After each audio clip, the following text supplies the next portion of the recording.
I'm sure many of us watched the recent banquet at Windsor with admiration, discussing Catherine's golden gown, admiring Camilla's sapphires, and the Duchess of Gloucester's diamonds. But that's only part of the story. In the royal vaults, dozens of jewels are waiting for their moment, pieces that could have made that evening entirely different. Rare tiaras, nearly forgotten necklaces, unique brooches that haven't been seen in decades. Of course, many of them are perhaps out of fashion, too fragile, or might even cause controversy. But there are so many others that remain as timeless and relevant as ever. Today, I want to show you these treasures that were left behind, and together, let's imagine how they might have sparkled in the halls of Windsor. This is our shared fantasy, grounded in the real, magnificent jewels of the royal collection. Before we begin, please support my channel by clicking on the like and subscribe buttons. Thank you. Let's begin, of course, with Her Majesty, the Queen. At the banquet, Camilla appeared in the Belgian sapphire tiara and the magnificent Greville festoon necklace. But what other treasures could she have chosen from the vaults? As our new queen, Camilla stands at a fascinating crossroads of royal history. Every choice she makes with jewelry isn't just about personal preference. It's a conversation across generations with the remarkable women who came before her. And when I think about the treasures waiting in the royal collection, I can't help but imagine the powerful statements she could make. Let's start with a piece that's certainly not forgotten, but one we haven't seen in far too long: the Vladimir tiara in its pearl setting. Now, this isn't some dusty relic tucked away and forgotten. This is one of the most famous tiaras in the world, with a story that reads like a thriller novel. The tiara survived the Russian Revolution, was smuggled out of St. Petersburg in Gladstone bags by Grand Duke Boris and his friend Bertie Stopford, and eventually found its way into Queen Mary's collection in 1921. What strikes me most about this piece is its incredible versatility. The Vladimir can be worn with pearls, with emeralds from the Cambridge collection, or completely widowed without any drops at all. Queen Elizabeth II adored this tiara and wore it throughout her 70-year reign in all three configurations. But here's what's particularly poignant. Since her passing, we haven't seen the pearl version worn at all. Camilla has every right to bring this legendary piece back into the light. Can you imagine the impact of seeing those 15 interlocking diamond circles with their trembling pearls grace a state banquet once more? It would be a direct link to Grand Duchess Vladimir, to Queen Mary, and to Queen Elizabeth II, three formidable women whose jewelry legacies Camilla now carries forward. But if we're talking about true sleeping beauties in the royal collection, we must discuss the Tech Crescent tiara. Now here's where the story gets really intriguing. This spectacular piece, featuring 20 diamond crescents embracing 3 wild diamond roses, belonged to Princess Mary Adelaide, the Duchess of Teck, Queen Mary's beloved mother. Its story begins with Queen Mary's mother, Princess Mary Adelaide. After passing through several family hands, the tiara eventually landed in Queen Mary's own collection. Intriguingly, Mary was never photographed wearing it, and instead passed it to the future Queen Mother, who made only a handful of appearances in it before it vanished from public view for over 60 years. And this is where the story takes a fascinating modern turn. It has been reported for years that this very tiara was given by Queen Elizabeth II to the then Duchess of Cornwall on long-term loan after her wedding to Prince Charles. Yet, unlike the other tiaras loaned to her, like the Greville or the Delhi Durbar, Camilla has never, not once, worn the Tech Crescent tiara in public. To see Queen Camilla finally bring this sleeping beauty back into the light would be an absolutely unforgettable moment. A true surprise for royal watchers everywhere, and a testament to the hidden depths of the royal collection. And that brings us to a piece of true sleeping grandeur.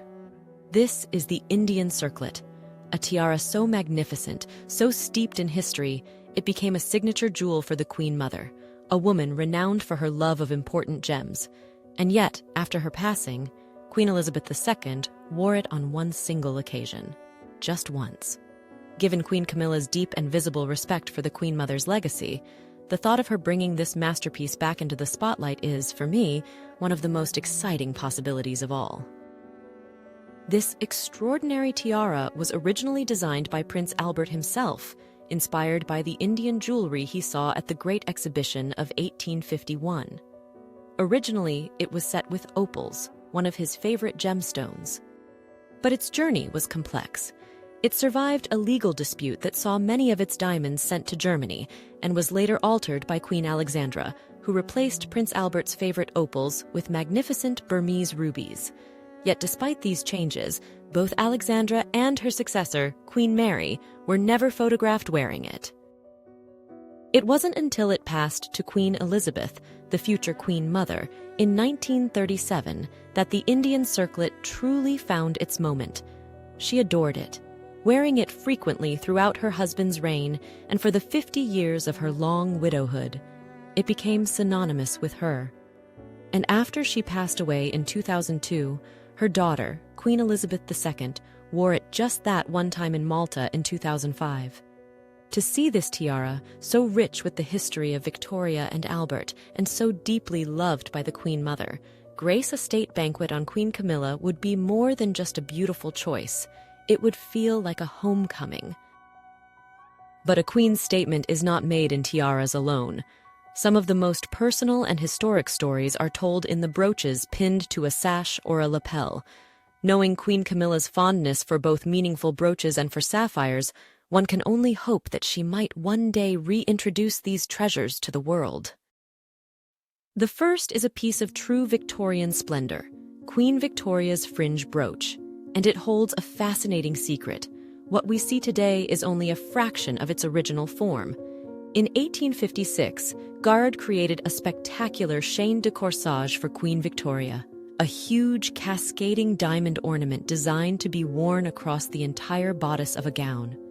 The diamonds for it came from a jewel given to her by the Sultan of Turkey, likely after the Crimean War.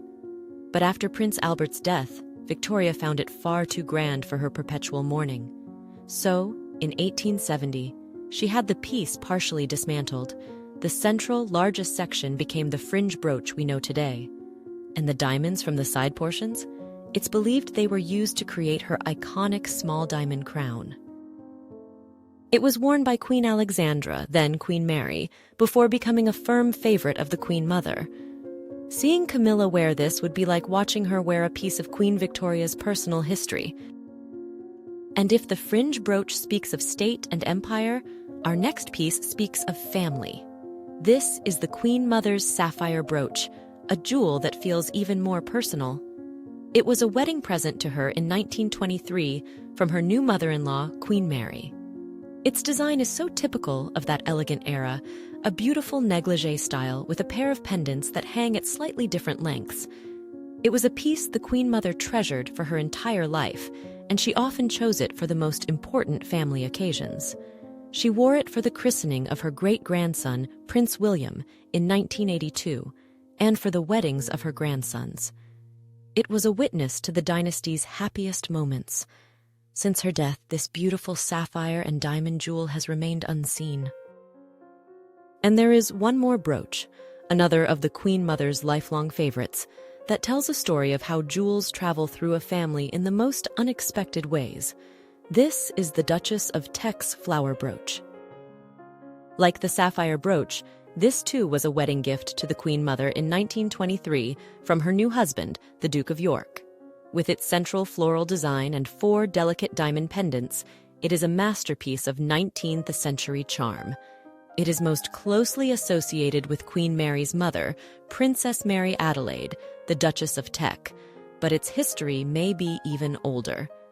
The expert Hugh Roberts speculates that it might have been inherited by Mary Adelaide from her aunt, Princess Mary, Duchess of Gloucester, a daughter of King George III.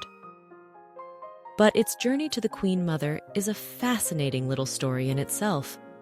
After the Duchess of Teck's death in 1897, the brooch was inherited not by her famous jewel-loving daughter, Queen Mary, but by her eldest son, Prince Adolphus.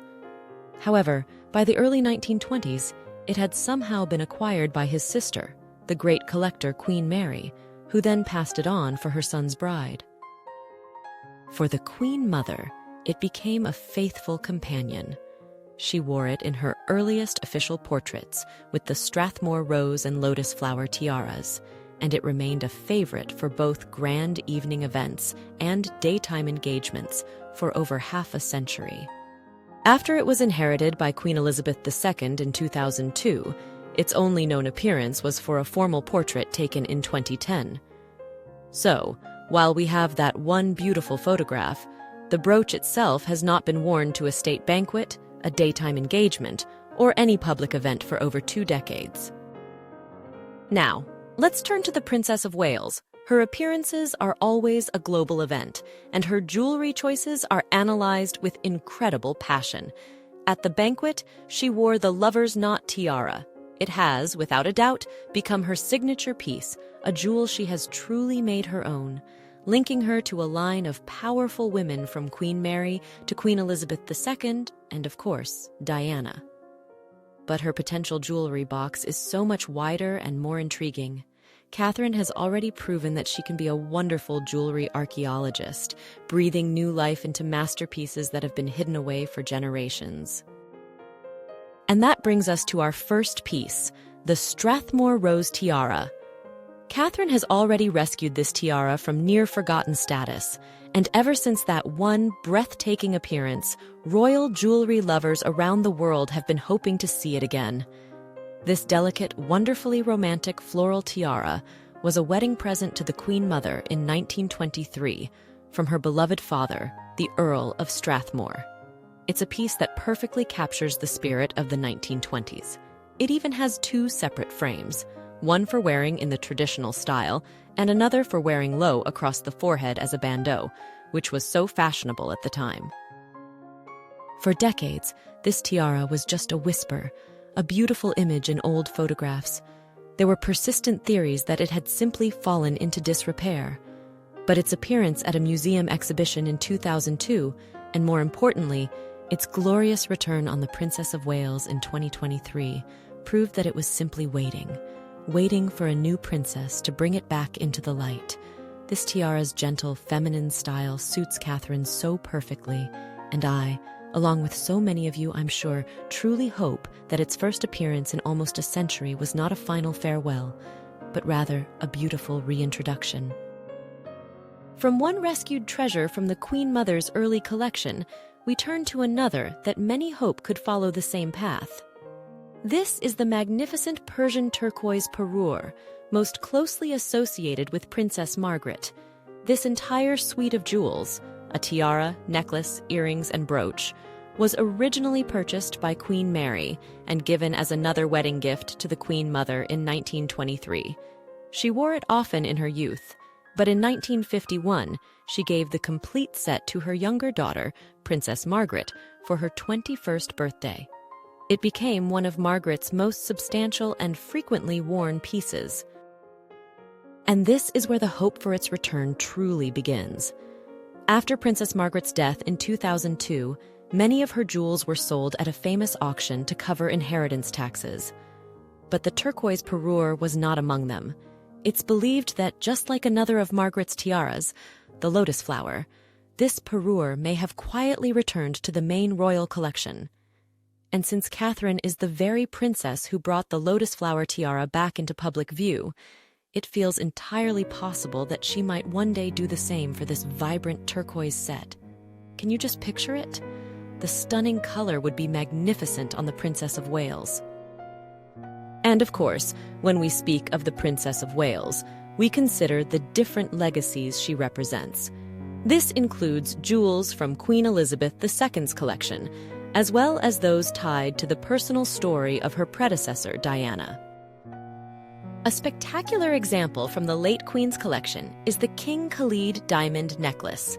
This dazzling sunburst fringe necklace was a gift to the Queen from the King of Saudi Arabia in 1979, a stunning creation by Harry Winston. The late Queen wore it on several occasions, but in the early 1980s, she also loaned this important piece to her new daughter-in-law, Diana. And while that necklace belongs to the main royal collection, there is one jewel that is uniquely and powerfully tied to Diana's personal legacy. It is perhaps the most anticipated potential return of all, Diana's sapphire choker. This jewel's story is as unique as the woman who wore it. It began its life as a large sapphire and diamond brooch, a wedding gift to Diana from the Queen Mother. But Diana, with her incredible flair for style, had it mounted as the bold clasp for a magnificent 7-strand pearl choker. It became one of her most signature pieces, worn when she danced with John Travolta at the White House, and with the famous revenge dress. After her death, this choker, which now belongs to her sons, has not been seen. Many people hope to see it again, especially since Catherine already wears 2 other famous sapphire pieces from Diana's collection, her engagement ring and earrings.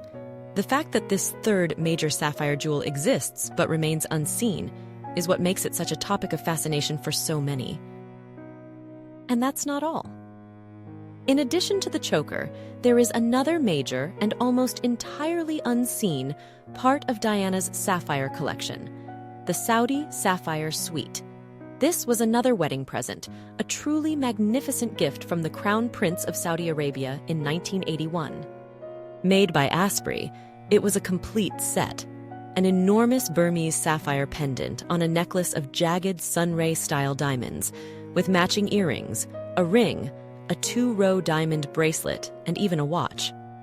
Diana wore the suite frequently in the 1980s, but like the choker, it became part of the private inheritance of her sons and has not been seen since.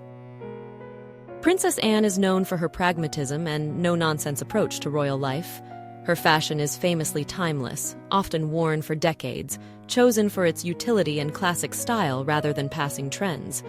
But behind that practical exterior, her jewelry history is full of fascinating mysteries and tantalizing puzzles that we can try to piece together.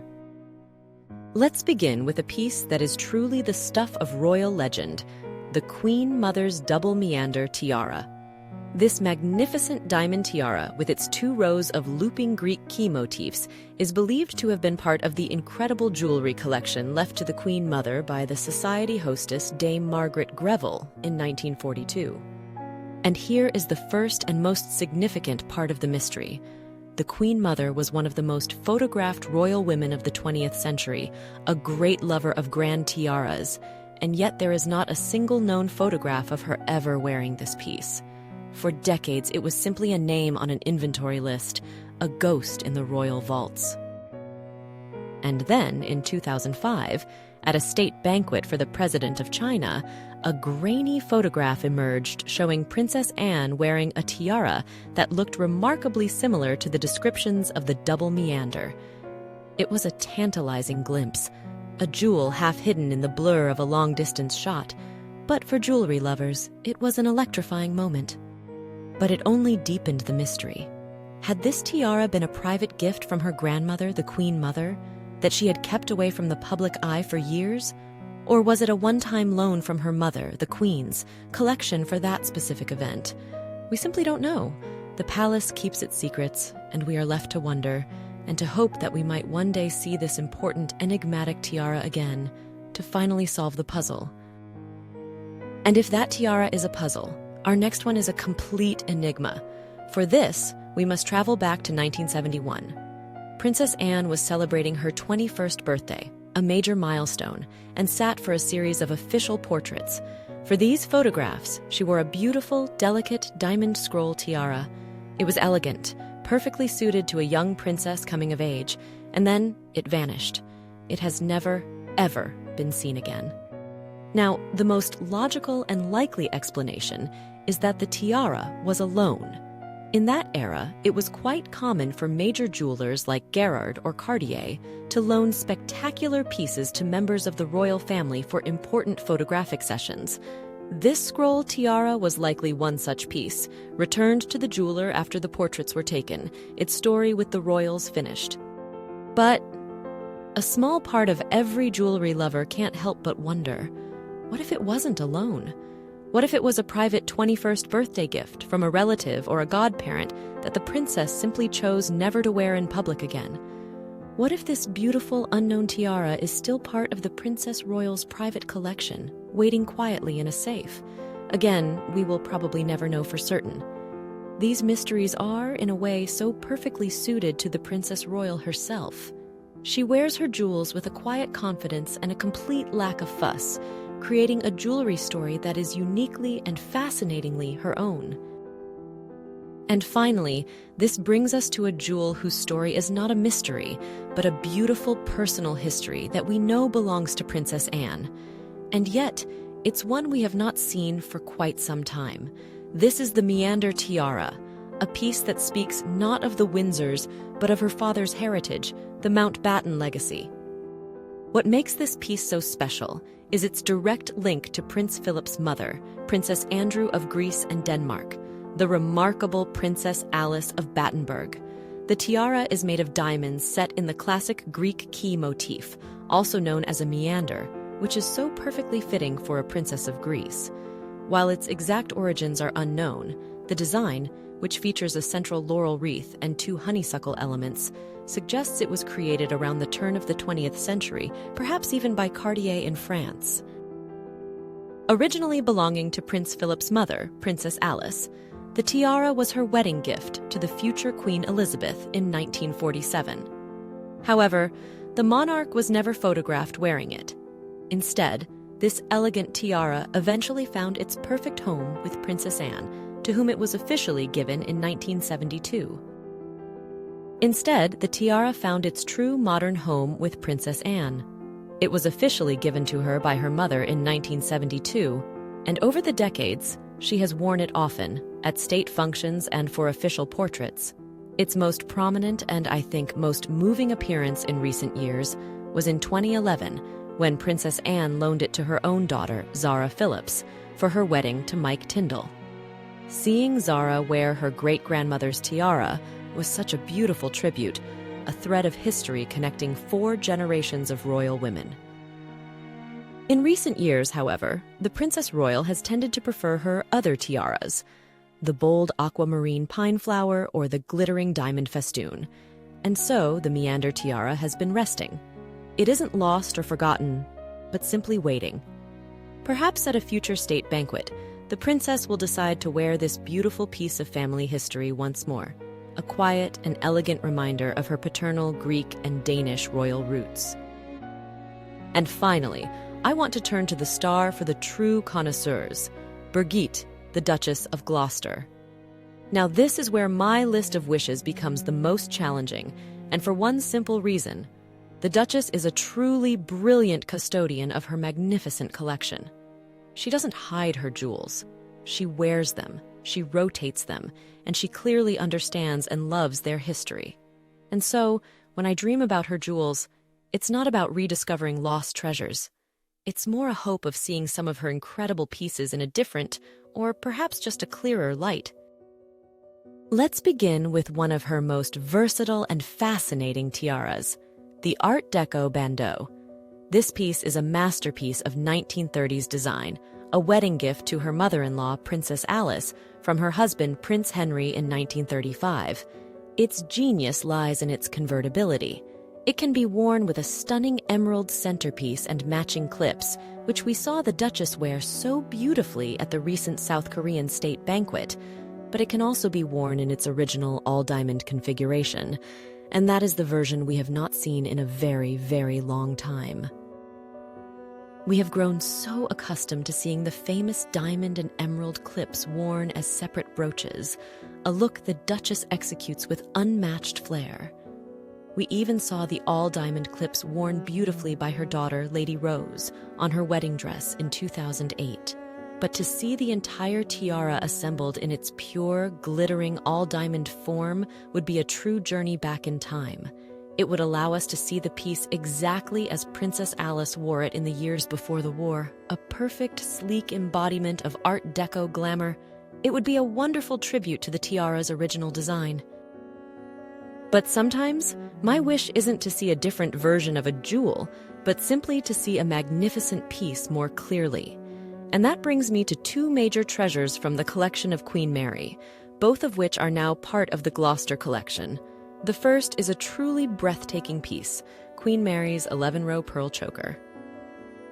Just picture it, a magnificent cascade of 11 rows of delicate pearls, held in place by two elaborate, glittering diamond floral spacers. This was one of Queen Mary's own wedding gifts from the Edwardian era.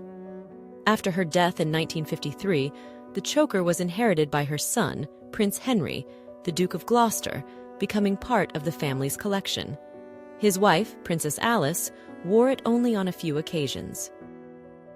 Now, the current Duchess, Brigitte, has made this spectacular choker part of her own grand jewelry rotation over the years, wearing it for important events since the 1980s. However, in recent years, we haven't seen this magnificent necklace in use.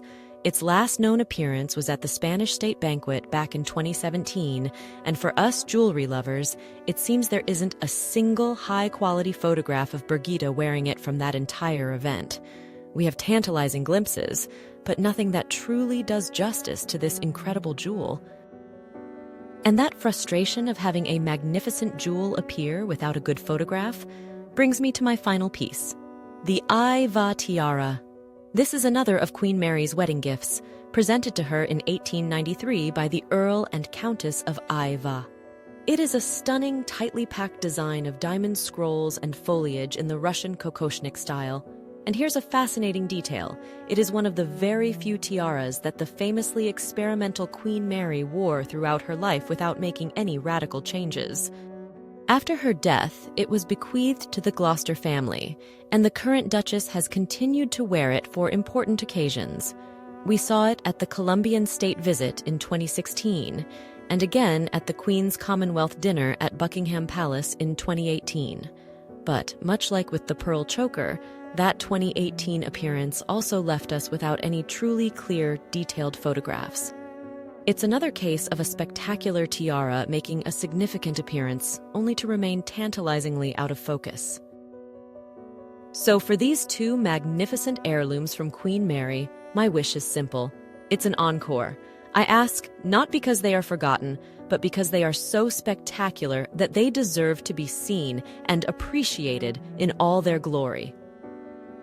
From grand tiaras steeped in imperial history to personal brooches that witnessed quiet family moments, the royal collection is truly a treasure trove of stories waiting to be told. Today, we've only touched on a few of the magnificent jewels that remain, for now, in the shadows. And of course, these are just the pieces we know about. Who knows what other treasures lie waiting in the vaults, ready to surprise us all one day. And now, I would love to hear from you. Which of these sleeping treasures do you most hope to see make a return? Or is there another forgotten jewel, not on this list, that you are waiting for? Please share your thoughts in the comments below. I truly love reading them. If you enjoyed this journey into the quiet corners of the Royal Vault, please consider giving this video a like and subscribing to the channel. Your support means so much and helps these stories continue to be told. Thank you again for watching, and until next time.